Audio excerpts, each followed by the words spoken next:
দ্বাদশ শ্রেণীর শিক্ষার্থীবৃন্দ, আশা করি তোমরা সকলে ভালো আছো, সুস্থ আছো। পরিসংখ্যান অনলাইন ক্লাসে তোমাদেরকে স্বাগতম। আমি ফরিদ শাহ, প্রভাষক, পরিসংখ্যান বিভাগ, শেরজাবাদ রানা শফিউল্লাহ কলেজ। আমরা পরিসংখ্যান তৃতীয় পত্রের পরিমিত বিন্যাস নিয়ে আলোচনা করছিলাম। আমরা গত ক্লাসে প্রাথমিক কিছু আলোচনা করেছি, আজকে আমরা আরো আলোচনার দিকে যাচ্ছি।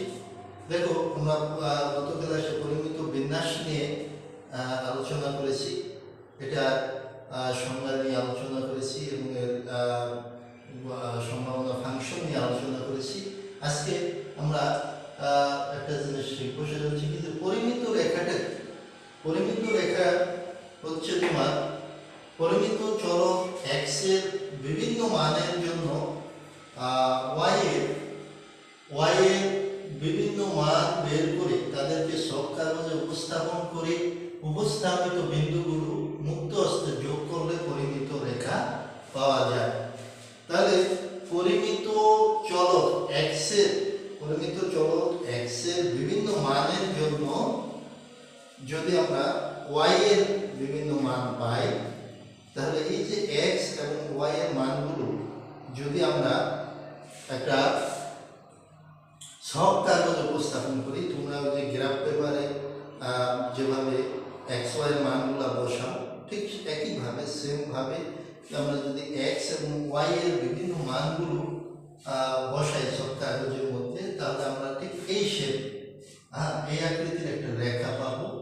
খেয়াল করো, এটাকে আমরা বলবো কি পরিমিত রেখা। তাহলে পরিমিত বিন্যাসের চিত্রটা তোমার কিরকম হবে, এরকম হবে।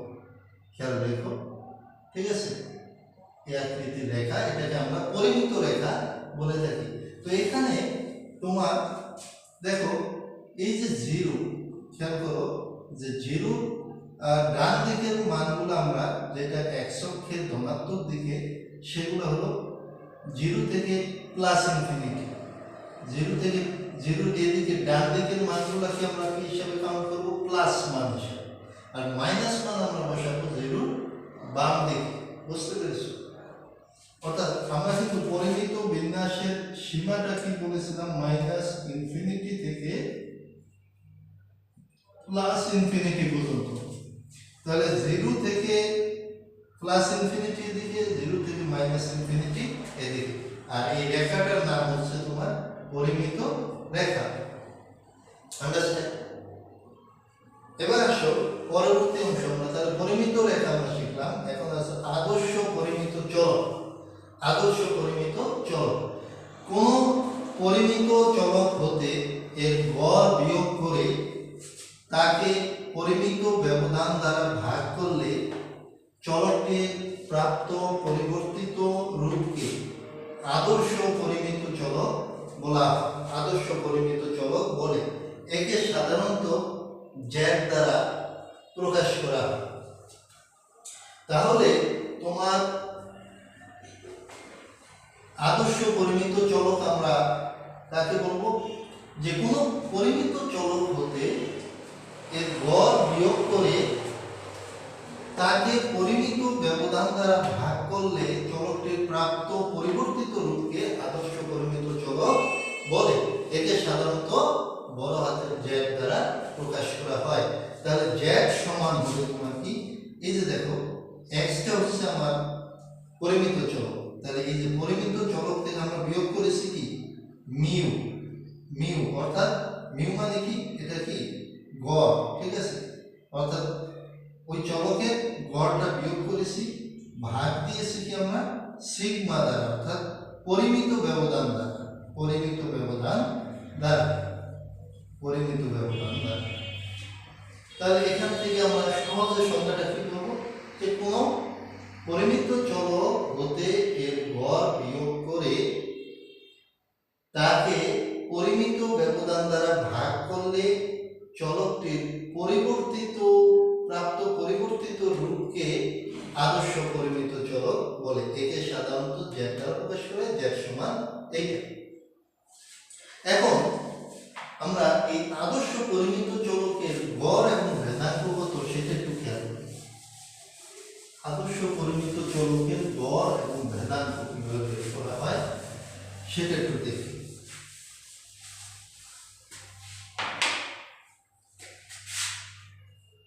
আদর্শ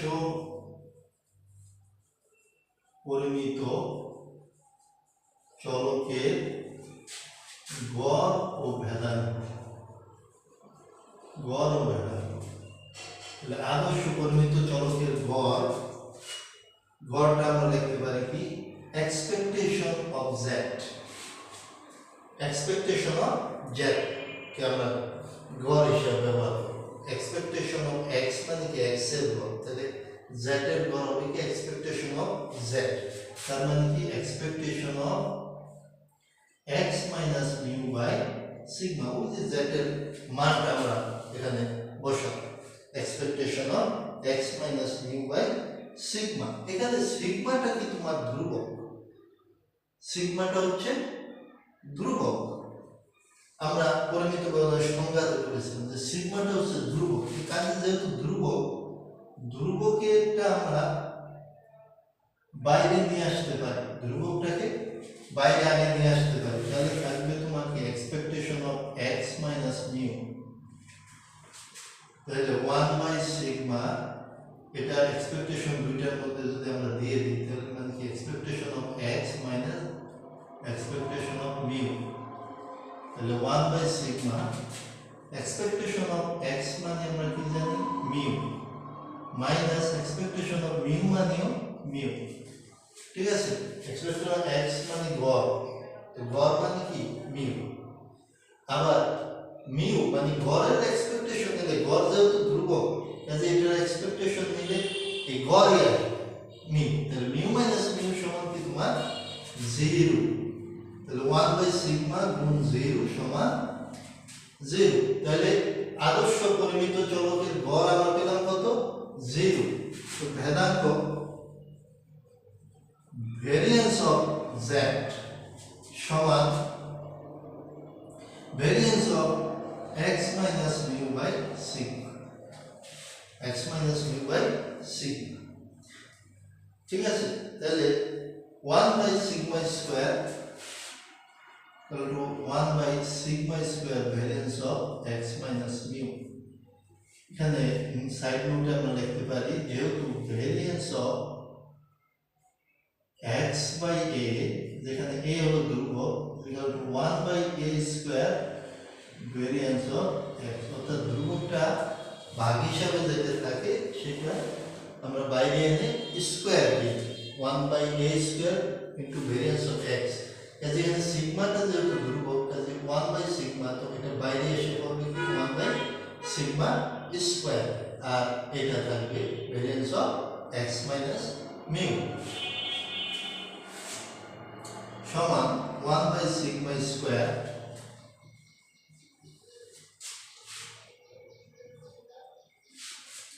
variance of x minus mu. তার মানে কি হবে তোমার into variance of x, কারণ ধ্রুবকের ভেরিয়েন্স শূন্য, ধ্রুবক যেহেতু এটা পরিবর্তন হয় না কাজে এটার কোনো ভেরিয়েন্স থাকে, এটা ভেরিয়েন্স হয়ে যায় শূন্য। তাহলে ভেরিয়েন্স অফ x এখানে আমরা সাইড নোটেও লিখে দিতে পারি যে যেহেতু ভেরিয়েন্স অফ x মাইনাস এর সমান ভেরিয়েন্স অফ x, তার মানে কি 1 by sigma square into variance of x মানে কি সিগমা স্কয়ার, তো সিগমা স্কয়ার কাটা হলো 1। তাহলে আদর্শ পরিমিত চলকের গড় আমরা পেলাম 0, আদর্শ পরিমিত চলকের ভেদাঙ্ক 1। ঠিক আছে, তাহলে আদর্শ পরিমিত চলকের সম্ভাবনা ফাংশনটা কি হবে? সুতরাং আদর্শ পরিমিত চলকের এটা কিন্তু এখানে শেষ করবে না, এটা আমরা একটা নতুন জিনিস দেখছি। আদর্শ পরিমিত চলকের সম্ভাবনা ফাংশনটা কি? সম্ভাবনা ফাংশন f x এর জায়গায় হয়ে যাবে কি z। আমরা f x সমান পেয়েছিলাম 1 by root 2 pi sigma square e to the power minus half x minus mu by sigma whole square. তাইলে দেখো f z যখন x এর জায়গায় z এসে পড়লো সাথে সাথে তোমার এইটাও কিন্তু এসে পড়লো, অর্থাৎ গড় মিউর জায়গায় গড়ের মান হয়ে যাবে 0 আর ভেদাঙ্কের মান হয়ে যাবে 1। তার মানে কি 1/√2 পাই সিগমা স্কয়ার ছিল এখানে আগে যখন x ছিল সিগমা স্কয়ার ছিল সিগমা স্কয়ার মান কত পেয়েছি 1 তাহলে এটা 1 e to the power minus half x minus mu by sigma whole square x minus mu by sigma হলো কি z এর মান তাহলে e to the power minus half z square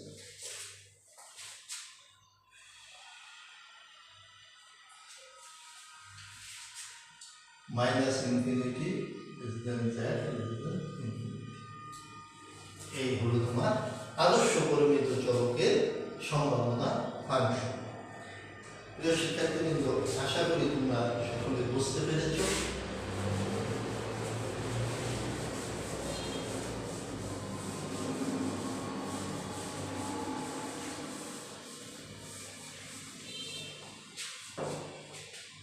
পরিমিত বিন্যাসের কিছু ধর্মাবলী এবং বৈশিষ্ট্য আছে যেগুলো তোমরা বইতে পাবে, সেখান থেকে তোমরা এগুলা দেখে নেবে। এগুলো আমি আর এখানে পড়ানোর প্রয়োজন মনে করছি না।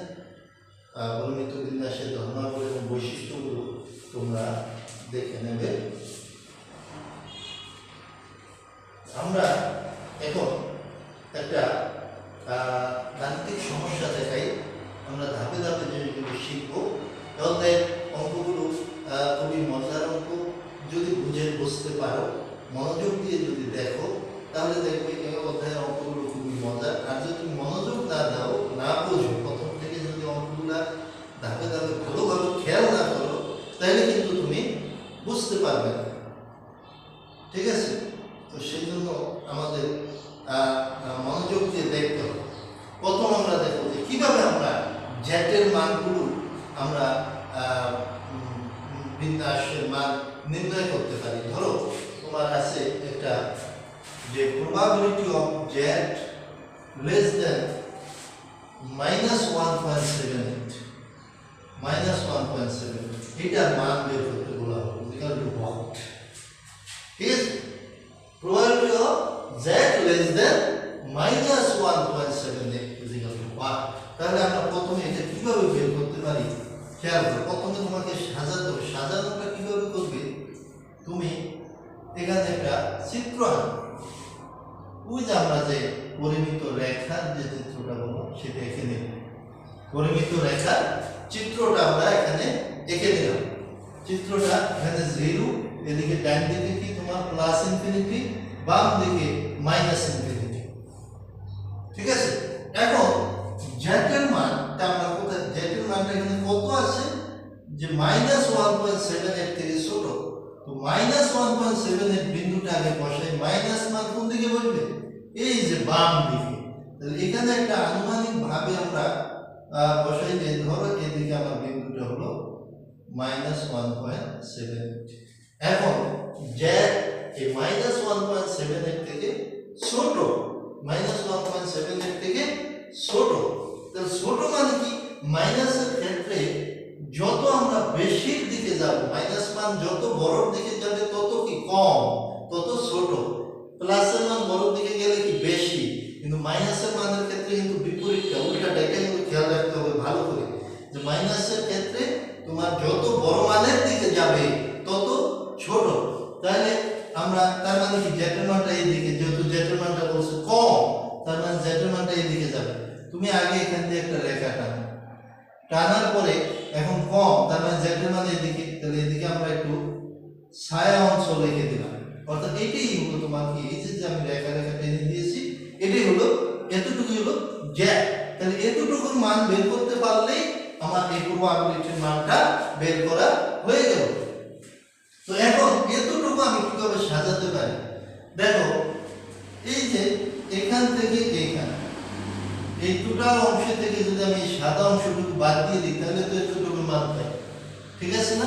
আরেকটা জিনিস খেয়াল রাখবে, এই যে পুরা যে পরিমিত রেখাটা, পুরা পরিমিত রেখার সম্ভাবনার মান কিন্তু 1। তো সম্ভাবনার মান সর্বোচ্চ কত হয়? 1। তার মানে এই টোটালটা আছে তোমার 1। এই 0 থেকে এতটুকু, এই যে অর্ধেক করলাম, এটা হলো হাফ। এই 0 থেকে ইনফিনিটি, এটার মান তোমার আর বের করার দরকার নেই। 0 থেকে ইনফিনিটির মান সবসময় মনে রাখবে হাফ, 0.5। আবার মাইনাস ইনফিনিটি থেকে 0 মানও 0.5। তাহলে আমরা যদি এই এতটুকু অংশের থেকে এতটুকু অংশ বাদ দিয়ে দিই তাহলে তো এতটুকু অংশ পাই। তো এটাই আমরা সাজিয়ে দেখবো এখানে যে probability of minus infinity less than or equal z less than or equal 0, তার মানে এটা এই যে টোটাল, ঠিক আছে, মাইনাস ইনফিনিটি থেকে 0, মাইনাস ইনফিনিটি থেকে 0, এটা থেকে বাদ দেব কি বিয়োগ দেব কি প্রবাবিলিটি অফ মাইনাস ইনফিনিটি থেকে এটা না মাইনাস এত থেকে 0, মাইনাস 1.78 থেকে less than or equal z less than or equal 0। তাহলে এটা থেকে যে এতটুকু বাদ দেই তাহলে আমি এই মানটুকু পাই। খেয়াল রাখবে যে যখন মাইনাসের মান সেই ক্ষেত্রে দেখো মাইনাসের মানগুলো আগে এসেছে 0 এসেছে পরে, আবার যখন প্লাসের মান লিখবে তখন 0টা আগে লিখবে প্লাস মানটা থাকবে শেষে। এই জিনিসটা কিন্তু খেয়াল রাখতে হবে। এখন দেখো এতটুকুর মান তো আমরা জানি, ওই যে বললাম 0.5 মাইনাস, এটার মান কিভাবে বের করবে? এটার মান দুই ভাবে বের করা যায়। একটা তোমরা বইয়ে একটা টেবিল দেখবে, সেই টেবিলের সাহায্যে বের করা যায়, আরেকটা হলো ক্যালকুলেটরের সাহায্যে বের করা যায়। তাহলে ক্যালকুলেটরের সাহায্যে আমরা খুব সহজে বের করতে পারি। ক্যালকুলেটরের সাহায্যে তোমার বের করার নিয়মটা হলো তুমি একটা কাজ করবে যে ক্যালকুলেটরে তুমি শিফট চাপবে, প্রথমে মুড হতে এসডি ফর্মে আনবে, ক্যালকুলেটরটাকে মুড চাপ দিয়ে দিয়ে এসডি একটা ফর্ম আছে সেই এসডি ফর্মে আনবে। এসডি ফর্মে আনার পরে শিফট চাপ দিবে, শিফট চাপ দিয়ে তারপরে 3 চাপ দেবে, 3 চাপ দিয়ে 2 চাপ দেবে। তাহলে প্রথমে আমি যদি দুইবার মোড দেই, দুইবার মোড দেওয়ার পরে ক্যালকুলেটরে দুইবার মোড দেবে, তারপরে 1 চাপবে, তাহলে এটা এসডি ফর্মে আসবে। এরপর তুমি শিফট চাপ দেবে, শিফট চাপ দেওয়ার পর 3 চাপ দেবে, 3 চাপ দেওয়ার পরে 2 চাপ দেবে, তারপরে তোমার যে মানটা তোমার বের করার দরকার সম্ভাবনা সেই মানটা লাগবে। এই মাইনাস প্লাস কোনো ফ্যাক্টর না, সেই মানটা লাগবে 1.7 সমান চাপ দিলে যে মানটা আসবে সেটাই। আমি এখানে লিখে দিচ্ছি, প্রথমে তুমি একবার মোট চাপ দিলে, তারপরে আবার মোট চাপ দেবে, তারপরে 1, তারপরে কি শিফট, ঠিক আছে, তারপরে শিফট, তারপরে তোমার 3, 3 পরে এরপরে তুমি 2 চাপ দেবে, তারপরে তুমি এই যে মানটা বসালে 1.7 সমান চাপ দেবে, সমান চাপ দিলে তোমার মানটা দেখবে আসবে কত, মানটা বের হবে তোমার 0.4625, 0.4625 সমান বিয়োগ করলে আমরা পাই 0.037, 0.037 এটাই অ্যান্সার। তাহলে প্রিয় শিক্ষার্থী কিন্তু আশা করি তোমরা জেটের মান কিভাবে আমরা পরিমিত বিন্যাসে জেটের মানটা সম্ভাবনা নির্ণয় করতে পারি সেটা তোমরা বুঝতে পেরেছো। তারপরও কারো বুঝতে অসুবিধা হলে আমরা সামনের ক্লাসগুলোতে আরো যান্ত্রিক সমস্যা দেখাবো। তো এই পার্টটা তোমাদের কারো বুঝতে অসুবিধা হলে অবশ্যই আমাকে কমেন্ট বক্সের মাধ্যমে জানাবে। আজকের মতো আমাদের অনলাইন ক্লাস এখানেই শেষ করছি। আগামী ক্লাস